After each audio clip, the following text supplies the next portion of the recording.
Brothers and sisters, welcome to our channel. భవన నిర్మాణ కార్మికులకి, ఇతర కార్మికులకి ఒక శుభవార్త అండి. మార్చి 1 2026 నుండి ఏవైతే సంక్షేమ పథకాలు భవన నిర్మాణ కార్మికులకి నిలిచిపోయాయో వాటిని పునరుద్ధరిస్తూ, అంటే మళ్ళీ రీప్లేస్ చేస్తా ఉన్నారు.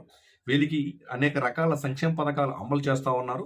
అందులో భాగంగా పెళ్లి కానుక ఉంది, సహజ మరణానికి ఉంది, ప్రసూతి ఏదైతే గర్భిణీ స్త్రీలు డెలివరీ అయ్యారో ఆ టైంలో గిఫ్ట్ ఉంది, అదేవిధంగా ప్రమాదంలో చనిపోతే ఉంది. ఈ విధంగా రకరకాల బెనిఫిట్స్ ఉన్నాయి.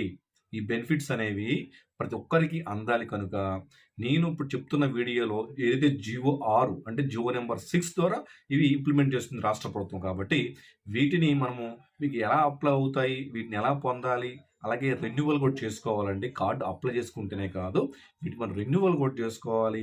A to Z ఇన్ఫర్మేషన్ తెలియజేస్తాను. దయచేసి కూడా లైక్ చేయండి, 10 మందికి ఉపయోగపడుతుంది. కొత్తగా వస్తే సబ్స్క్రైబ్ చేసుకోండి. టాకులు వాగా మనకి భవన నిర్మాణ కార్మికులకి ఆర్థిక సహాయం, సంక్షేమ పథకాలు. ముందుగా పెళ్లి కానుక. ఎవరైతే భవన నిర్మాణ కార్మికులు ఉన్నారో, ఒకవేళ వాళ్ళు పెళ్లి చేసుకున్నా, లేదు వాళ్ళ పిల్లలకి పెళ్లి చేస్తున్నా, గరిష్టంగా 20,000 రూపాయలు ఆర్థిక సహాయం చేస్తారు పెళ్లి కానుక కింద. ఓకేనండి. అదేవిధంగా మనకి ఇక్కడ ఎవరైతే గర్భిణీ స్త్రీలు ఉన్నారో వాళ్ళు డెలివరీ అయితే, అంటే భవన నిర్మాణ కార్మికులు ఒకవేళ వాళ్ళే పెళ్ళయి డెలివరీ అయినా, లేదు వాళ్ళ పిల్లలకి పెళ్లి చేసి వాళ్ళు డెలివరీ అయినా, మ్యాక్సిమం ఇద్దరికి వాళ్ళు డెలివరీ అయినా డెలివరీ ఖర్చుల కింద మరొక 20,000 రూపాయలు ఇస్తారు.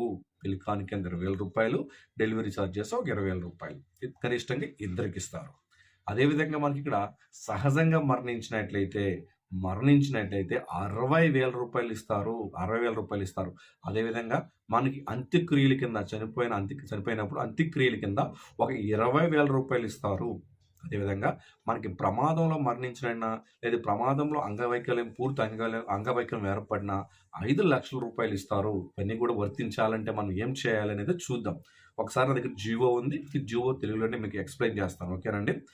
యాక్చువల్గా మనం అనుకున్నట్టు ఏమేమి డాక్యుమెంట్స్ ఉండాలి అంటే, ఫస్ట్ స్టెప్ కింద మీరు ఇది కేవలం గ్రామ వార్డు సచివాలయాల్లో, అంటే మీరు ఎక్కడైతే హౌస్ హోల్డ్ మ్యాపింగ్లో ఉన్నారో అక్కడ మాత్రమే మీకు ఇక్కడ అవకాశం ఉంది. అక్కడ కాకుండా ఇంకెక్కడ కూడా అవకాశం లేదు.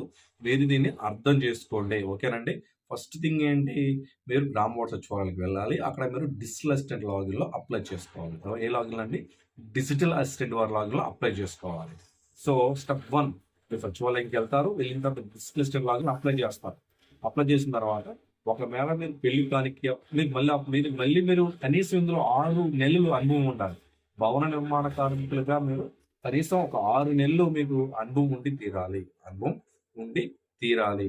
అదేవిధంగా మీరు ఇక్కడ అప్లై చేసుకున్న తర్వాత మీకు ఒకవేళ మీరు పెళ్లి కానుక కిందో లేకపోతే డెలివరీ ఛార్జెస్ కింద అప్లై చేసుకున్నారు. ఫస్ట్ మీరు అప్లై చేసిన తర్వాత డిజిటల్ లాగిన్లోనే కూడా అప్లై చేసుకుంటారు. మీరు అప్లై చేసిన తర్వాత అసిస్టెంట్ లేబర్ ఆఫీసర్ దగ్గరికి వెళ్తుంది ఫార్వర్డ్. అసిస్టెంట్ లేబర్ ఆఫీసర్ అక్కడికి వెళ్ళిన తర్వాత 7 రోజుల్లోపు అసిస్టెంట్ మండల ఆఫీస్లో ఉన్న అసిస్టెంట్ లేబర్ ఆఫీసర్ దాన్ని ఫార్వర్డ్ చేయాలి.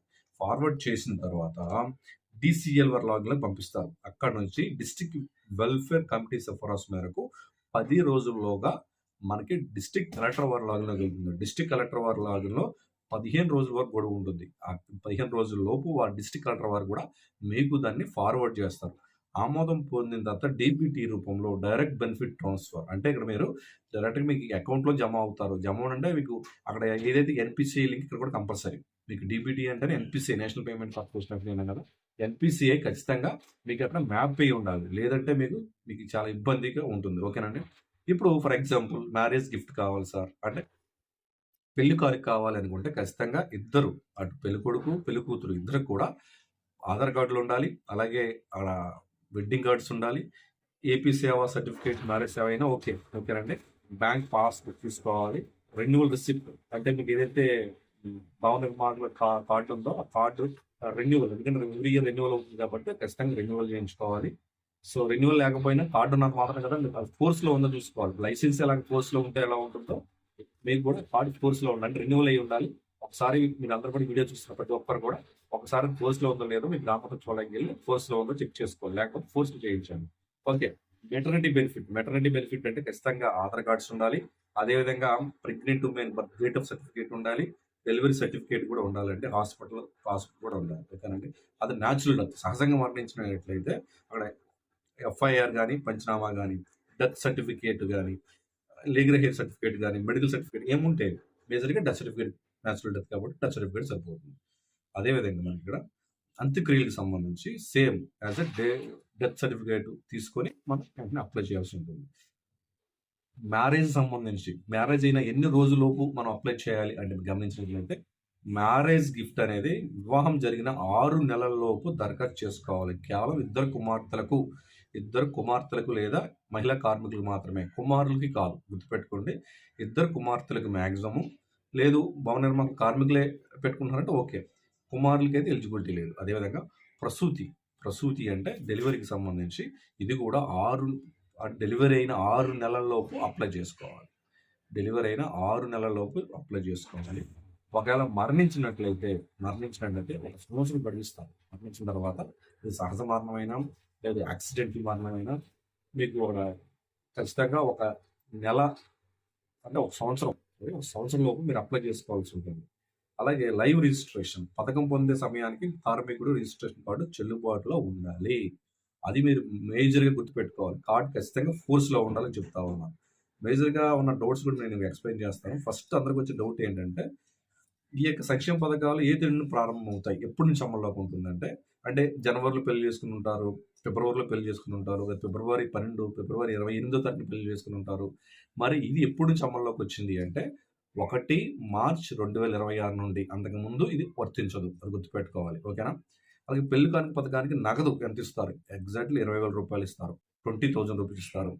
ప్రసూతి సాయం ఎవరికి వర్తిస్తుంది? డెలివరీ చార్జెస్ మహిళా కార్మికులకి అంటే కార్డు కలిగి ఉన్న వారికి లేదా వాళ్ళ యొక్క ఇద్దరు కుమార్తెలకు వర్తిస్తుంది గరిష్టంగా.